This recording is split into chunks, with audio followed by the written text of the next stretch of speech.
खुलुमबाय बेयो बड'लेण्ड इंखं टेलिभिजन दिनै 29 एप्रिल 2022 बृहस्पतिखालि सानसेनि बरादखौ नोंथांमोननि खाथियाव लाबोदों आं सदानन्द दैमारिया।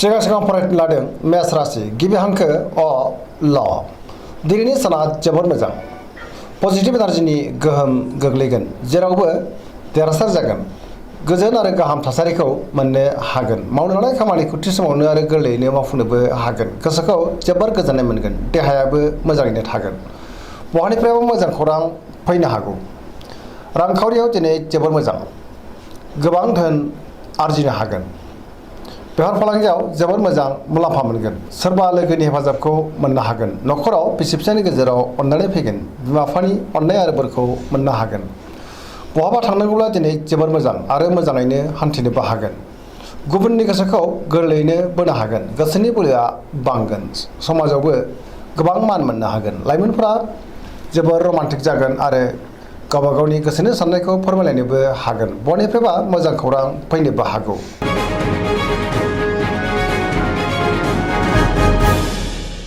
वृष राशि गिबि हांखो इ उ ब दिनैनि साना जोबोर मोजां गोसोआ सांग्रां जागोन सोरजोंबा बाख्नायजानोबो हागौ गोसोखौ दिनै जोबोर गोजोननाय मोनगोन गोसोनि बोलोआ बांगोन मावनो लानाय खामानिखौ थि समावनो आरो गोरलैयैनो मावफुंनोबो हागोन समाजावबो मान मोननो हागोन रांखावरियाव जोबोर मोजां होनजायो गोबां धोन आरजिनोबो हागोन बेफार फालांगियावबो मोजां मुलाम्फा मोननो हागोन आयाबो बांगोन न'खराव दिनै बिसि फिसायनि गेजेराव अननानै फैगोन बिमा बिफानि अननाय आरो बोरखौ मोननो हागोन देहाया मोजाङै थागोन अब्लाबो नाथाय जानाय लोंनायाव सांग्रां जानांगोन गुबुननि हेफाजाबखौ मोननो हागोन जायखि खामानि मावानो मोनफ्रोमबो खामानियावनो दिनै जाफुंसारगोन आरो मावफुंनो हागोन लोगोफोरनि अनसायनाय मोनगोन गोसोनि साननायफोरा मोगथाङाव जाफुंगोन पजिटिभ एनार्जिनि गोहोमबो गोग्लैगोन धोरोमारि बिथिङावबो दिनै गोसो दुंखांगोन।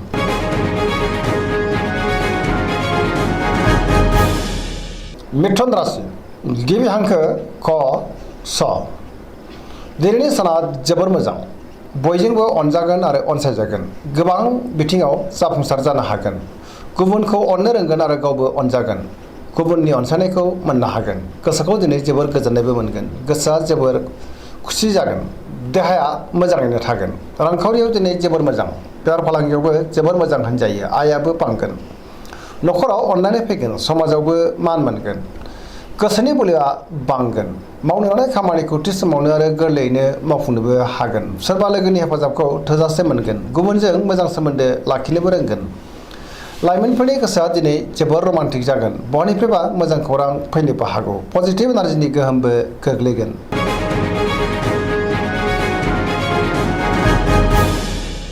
कर्कट राशि गिबि हांखो ड ह दिनैनि साना जोबोर मोजां गोसोखौ जोबोर गोजोननाय मोनगोन खुसिनि आंखाल जानाय नङा सोरबा लोगोनिफ्राय मोजां खौरां मोननोबो हागौ गोसोखौ दिनै जोबोर गोजोननाय मोनगोन फरायसाफ्रा फरायनायाव गोसो दुंखांगोन आरो मोजां फिथाइ मोनगोन पजिटिभ एनार्जिनि गोहोमबो गोग्लैगोन मावनो लानाय खामानिखौ थि समावनो मावफुंनो हागोन रांखावरियाव जोबोर मोजां बेफार फालांगियाव जोबोर मोजां होनजायो न'खराव दिनै अनलायनाय फैगोन देहायाबो मोजाङै थागोन गुबुननि गोसोखौ गोरलैयैनो बोनो हागोन सोरनिबा हेफाजाब मोननोबो हागौ समाजाव गोबां मान मोननो हागोन फरायसाफ्रा फरायनायाव गोसो दुंखांगोन आरो मोजां फिथाइ मोननोबो हागोन लाइमोनफ्रा जोबोर रमान्टिक जागोन आरो गोसोनि साननायखौ फोरमायलायनोबो हागोन।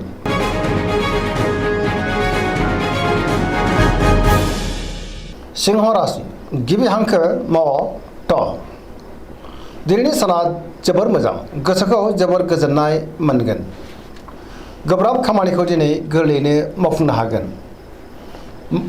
बयजोंबो अनजागोन आरो अनसायजागोन गोसोआव गोग्गो आरो गोथों साननाय फैगोन मावनो लानाय खामानिखौ थि समावनो आरो गोरलैयैनो मावफुंनोबो हागोन सोरबा लोगोनिफ्राय थोजासे हेफाजाब मोनगोन आरो मोजां खौरां मोननोबो हागौ बहाबा हान्थिनो एबा दावबायहैनो खाबु मोनगोन रांखावरियाव दिनै जोबोर मोजां गोबां धोन आरजिनो हागोन बेफार फालांगियावबो जोबोर मोजां मुलाम्फा मोननो हागोन गोसोनि साननायखौ दिनै गुबुननो फोरमायनो हागोन न'खराव अननानै फैगोन लाइमोनफोरनि गोसोआ दिनै जोबोद रमान्टिक जागोन आरो गावबा गावनि गोसोनि साननायखौ फोरमायलायनोबो हागोन। पजिटिभ एनार्जिनि गोहोमबो गोग्लैगोन।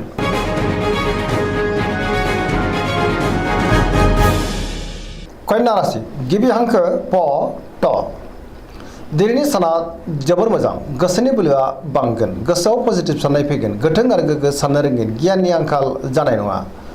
मोनफ्रोमबो खामानिखौनो दिनै मावफुंलांनो हागोन। रांखावरियाव दिनै जोबोर मोजां, नाथाय अब्लाबो खरसायाबो बांगोन। बेफार फालांगियाव जोबोर मोजां मुलाम्फा मोनगोन। देहायाबो दिनै मोजाङैनो थागोन। गोबां मुंदांखा सुबुंजों लोगो मोनज्लायनो हागौ। न'खराव अनलायनाय फैगोन। बिदा फंबायजों मोजां सोमोन्दो थागोन। सोरजोंबा बाख्नाय जानोबो हागौ। गोसोखौ दिनै जोबोर गोजोननाय मोनगोन। पजिटिभ एनार्जिनि गोहोमबो गोग्लैगोन। गुबुननि थाखाय गोबां मोजां खामानि मावनानै होनोबो हागोन। लाइमोनफोरा जोबोर रमान्टिक जागोन आरो गोसोनि साननायखौ फोरमायलायनोबो हागोन।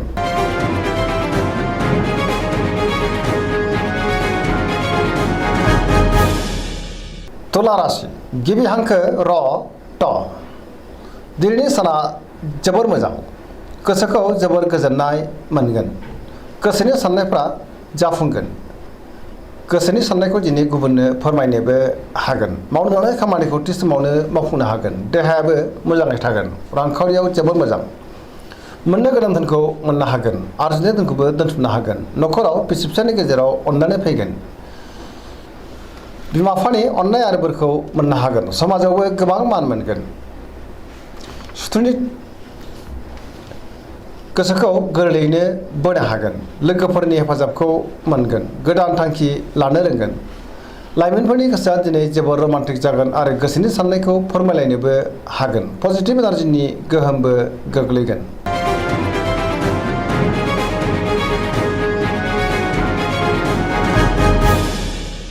वृश्चिक राशि गिबि हांखो न स दिनैनि साना जोबोर मोजां। गोसोखौ जोबोर गोजोननाय मोनगोन। समाजाव लोगो लेवा बांगोन। सोरबा गोजाम लोगोजों बहाबा लोगो मोनज्लायनोबो हागौ।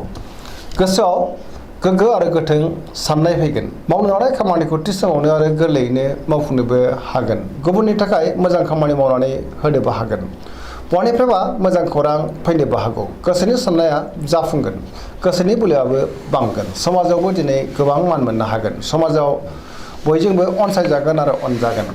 न'खराव अनलायनाय फैगोन। रांखावरियाव दिनै जोबोर मोजां। गोबां धोन आरजिनोबो हागोन। बेफार फालांगियाव जोबोर मोजां मुलाम्फा मोनगोन। देहाया मोजाङैनो थागोन। बहानिफ्रायबा मोजां खौरां फैनो हागौ। गुबुननि हेफाजाबखौ मोननो हागोन। फरायसाफ्रा फरायनायाव गोसो दुंखांगोन आरो मोजां फिथाइ मोनगोन। लाइमोनफोरा जोबोर रमान्टिक जागोन आरो गावबा गावनि गोसोनि साननायखौ फोरमायलायनोबो हागोन।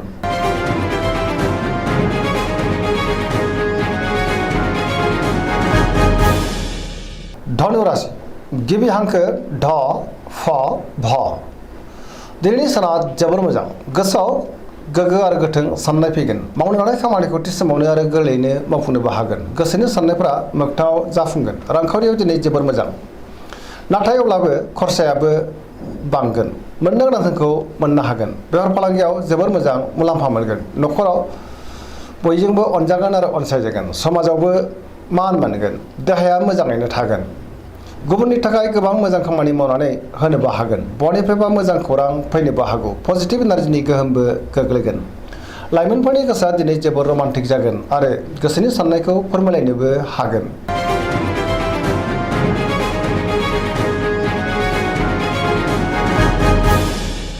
मकर राशि गिबि हांखो ख ज दिनैनि साना बारा मोजां नङा, नाथाय अब्लाबो गोसोनि बोलोआ बांगोन। गोसोनि साननायाबो जाफुंगोन। लामा सामायाव हान्थियोब्ला सांग्रां जानांगोन। जाब्रबथायनि आसा दङ। सिगांनि बबेबा आद्रा खामानिखौ दिनै मावफुंनो हागोन। रांखावरियाव मोजां, आयाबो बांगोन। मोननो गोनांखौबो दिनै मोननो हागोन। बेफार फालांगियाव मोजां मुलाम्फा मोननो हागोन। गुबुनजों मोजां सोमोन्दो लाखिनोबो रोंगोन। गोब्राब खामानिखौ मावफुंनो हागोन। मावनो लानाय खामानिखौबो दिनै मावफुंनो हागोन। गोदान खामानियावबो दिनै आखाइ होजेननो हागोन। न'खराव अनलायनाय फैगोन। बिदा फंबायनि हेफाजाबखौबो मोनगोन। देहाया नाथाय दिनै बारा मोजां थानाय नङा। जानाय लोंनायाव सांग्रां जानांगोन। सेंग्रा सिख्लाफोरनि गोसोआ दिनै जोबोर रमान्टिक जागोन आरो गावबा गावनि गोसोनि साननायखौ फोरमायलायनोबो हागोन।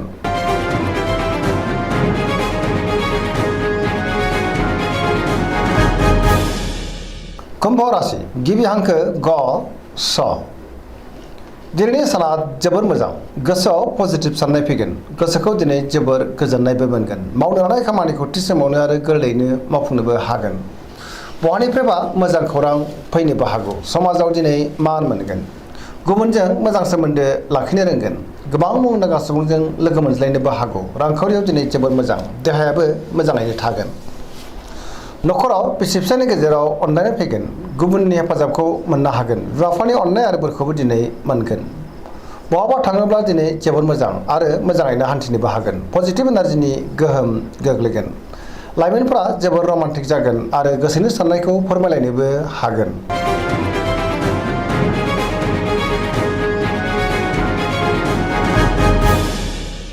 मीन राशि गिबि हांखो ड स।